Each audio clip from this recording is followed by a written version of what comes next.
Sainte Thérèse d'Avila, sa vie écrite par elle-même, chapitre 10. Elle commence à raconter les faveurs que le Seigneur lui a accordées dans l'oraison, les moyens par lesquels nous pouvons y donner notre concours, et l'importance qu'il y a à bien comprendre les grâces divines.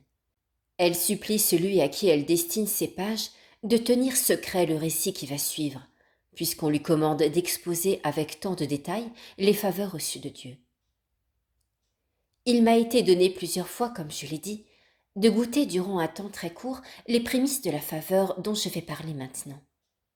Tandis que je m'appliquais à me tenir auprès de notre Seigneur de la manière que j'ai racontée, ou même quelquefois lorsque je faisais une lecture, il m'arrivait subitement un sentiment intime de la présence de Dieu. Je ne pouvais nullement douter qu'il ne fût en moi, ou que je ne fusse tout abîmée en lui. Cette faveur n'est pas une sorte de vision. On l'appelle, je crois, théologie mystique. L'âme est suspendue de telle sorte qu'elle semble tout entière hors d'elle-même. La volonté aime. La mémoire me paraît comme perdue. L'entendement ne discourt pas, à mon avis, mais il se perd. Cependant, je le répète, il n'agit pas par voie de raisonnement. Il est comme épouvanté de tout ce qu'il voit, car le Seigneur veut lui montrer qu'il ne comprend rien de ce que Sa Majesté lui représente. Tout d'abord, j'avais été favorisée d'une tendresse très habituelle de dévotion, dont nous pouvons, ce me semble, nous procurer jusqu'à un certain point quelque chose. C'est une joie qui n'est ni complètement sensible, ni complètement spirituelle. Tout est sans doute un don de Dieu. Cependant, nous pouvons, à mon avis, nous aider beaucoup pour obtenir cette faveur, soit en considérant notre bassesse et notre ingratitude envers Dieu, les bienfaits immenses reçus de sa main, sa passion douloureuse et sa vie si souffrante, soit en nous réjouissant à la vue de ses œuvres, de sa grandeur, de son amour pour nous et de beaucoup de choses qui, sans grand effort de notre part, frappent très souvent l'âme désireuse de son avancement. Si à ces dispositions s'ajoute un peu d'amour, l'âme goûte une joie intime, le cœur s'attendrit et les larmes coulent. Parfois nous semblons les arracher de vive force. D'autres fois, c'est le Seigneur qui nous fait violence, semble-t-il, et nous ne pouvons les retenir. À mon avis, Sa Majesté récompense ces faibles efforts par ce don si magnifique de la consolation qu'éprouve une âme en sentant couler ses larmes pour un si grand roi. Je ne m'en étonne pas. Elle n'a que trop de motifs pour mettre en lui sa consolation. En lui, tout est sa joie. En lui sont tous ses délices. Voici une belle comparaison qui s'offre à moi en ce moment. Ces joies de l'horizon doivent ressembler à celles du ciel.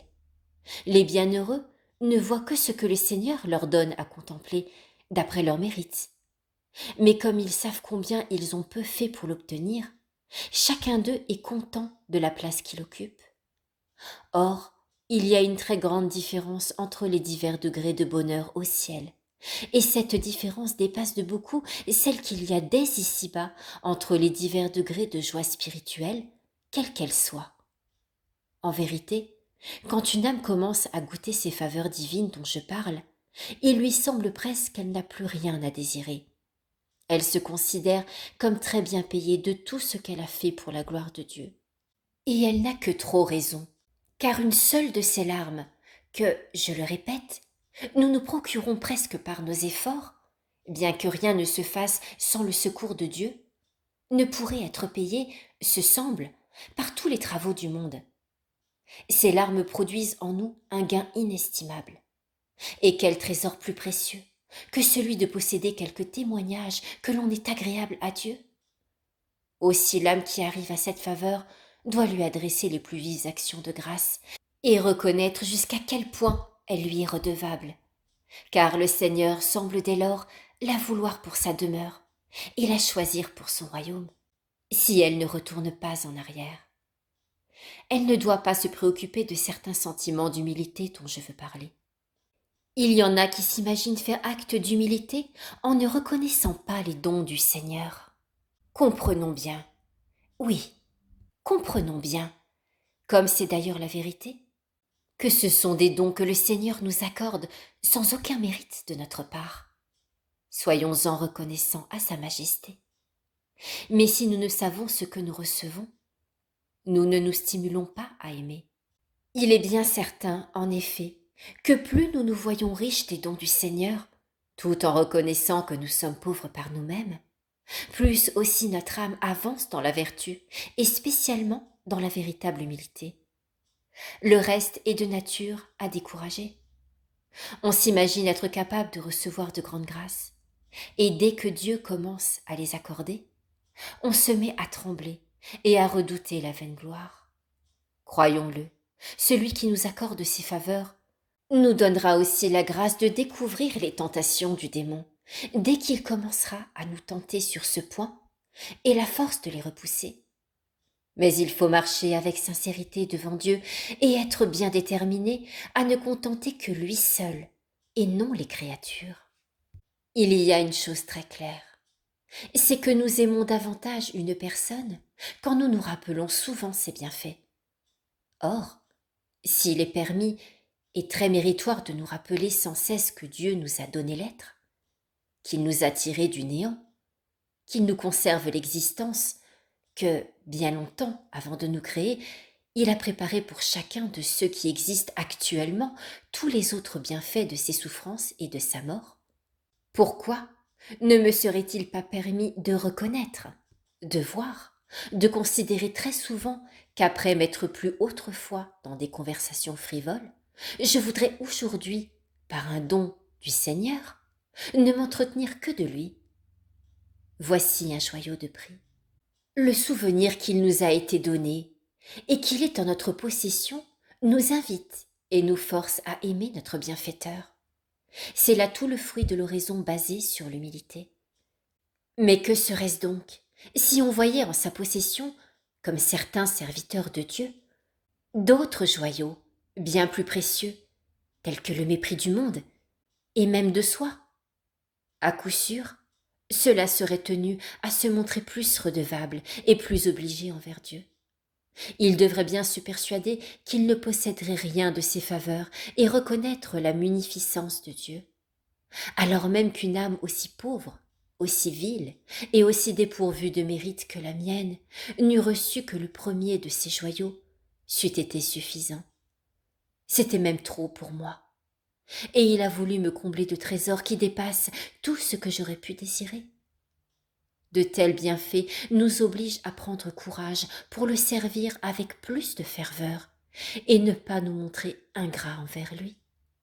C'est à cette condition qu'il les accorde. Si nous ne profitions pas de ce trésor et de l'état sublime où il nous élève, il reprendrait ses biens pour nous laisser plus pauvres que jamais. Il donnerait ses perles précieuses à des âmes qui sauraient les faire resplendir et en profiter pour elles-mêmes et pour les autres. Mais comment pourrait-il faire part de ses biens et les distribuer avec libéralité, celui qui ne sait pas qu'il est riche? À mon avis, il est impossible, vu la faiblesse de notre nature, de se sentir porté aux grandes choses quand on ne comprend pas que l'on est soutenu par Dieu.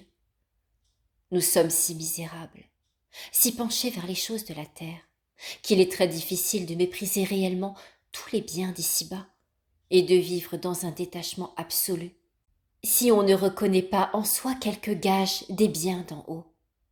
Par ces dons, en effet, le Seigneur nous rend la force que nous avons perdue par nos péchés.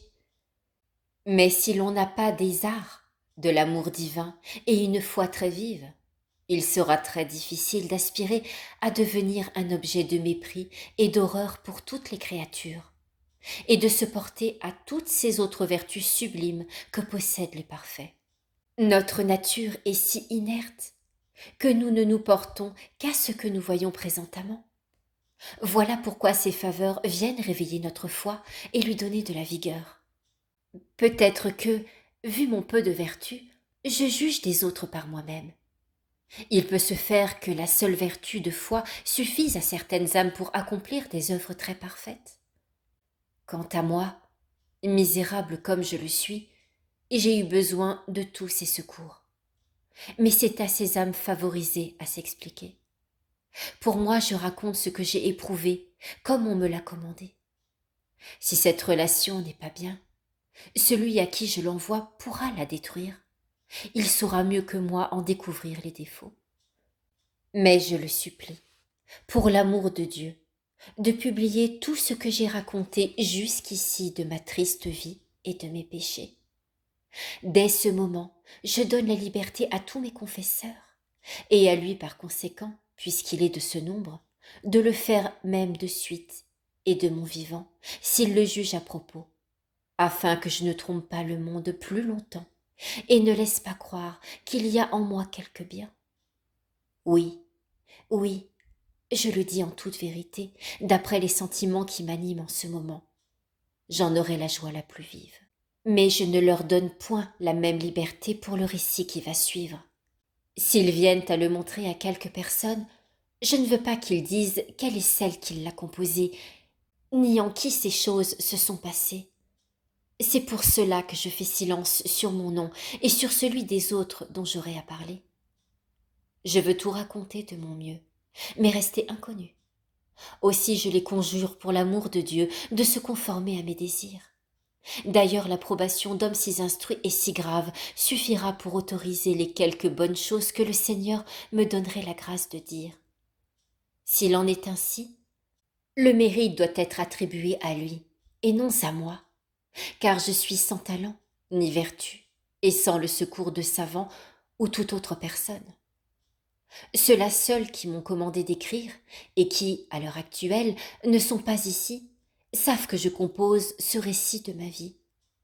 Je n'y consacre pour ainsi dire que des instants dérobés, et c'est encore avec peine, car ce travail m'empêche de filer. Et cependant, je me trouve dans une maison pauvre au milieu de nombreuses occupations. Si le Seigneur m'avait donné un peu plus de capacité et de mémoire, j'aurais pu mettre à profit ce que j'ai lu et entendu. Mais il y en a très peu en moi. Si donc je réussis à dire quelque chose de bon, c'est que le Seigneur l'aura voulu pour en tirer quelque bien. Tout ce qui sera défectueux viendra de moi, et je vous prie, mon Père, de le retrancher. Mais dans l'un et l'autre cas, il n'y a aucune raison de dire mon nom. De mon vivant, il est clair qu'il ne faut point publier le bien qui est en moi. À ma mort, il n'y a aucun motif de le faire non plus, car le bien que je dirais perdrait toute autorité et tout crédit, dès que l'on saurait qu'il vient d'une personne aussi basse et aussi vile que moi. J'ai confiance, mon Père, que vous voudrez bien, vous et ceux qui doivent lire ces pages, accueillir cette demande pour l'amour de Dieu. Je pourrai alors écrire en toute liberté. Sans cela, je n'oserais le faire qu'avec beaucoup de scrupules, excepté pour raconter mes péchés, car sur ce point, je n'en ai aucun. Quant au reste, il me suffit d'être femme pour perdre tout courage, à plus forte raison lorsqu'on est une femme aussi misérable que moi. Ainsi donc, tout ce qui sera en dehors du simple récit de ma vie, veuillez, mon Père, le garder pour vous, puisque vous m'avez tant pressé de faire une relation des faveurs que le Seigneur m'a accordées dans l'oraison. Je suppose, bien entendu, qu'elle sera conforme à votre sainte foi catholique. Sinon, mon Père, vous la brûlerez immédiatement, et dès ce moment, je m'y soumets. Je dirai donc ce qui se passe en moi. Si ce récit est conforme à nos croyances, il pourra vous être de quelque utilité. Dans le cas contraire, vous me détromperez afin que le démon ne trouvât pas de profit là où je croyais moi-même en trouver. Le Seigneur sait bien, comme je le dirai plus loin, que j'ai toujours recherché les personnes capables de m'éclairer. Malgré le désir que j'ai de m'exprimer avec la plus grande clarté, ces choses de l'oraison seront bien obscures pour celui qui n'en a pas l'expérience. J'indiquerai divers obstacles qui, selon moi, empêchent l'âme d'avancer dans ce chemin, et d'autres choses où il y a danger. J'utiliserai dans ce but les enseignements de l'expérience que le Seigneur m'a donnés et les lumières que j'ai puisées près de gens très instruits ou de personnes adonnées depuis longtemps à la vie spirituelle.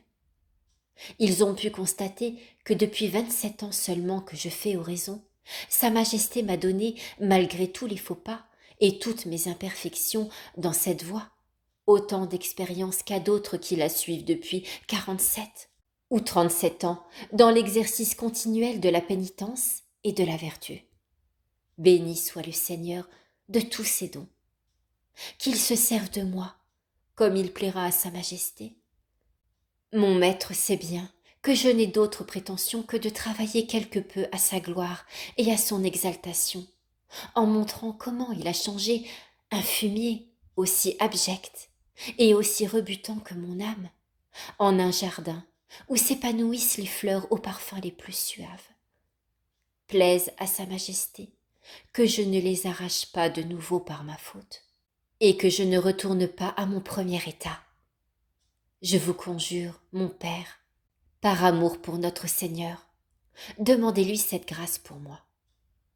Vous savez ce que je suis, bien plus clairement que vous ne m'avez permis de le dire ici.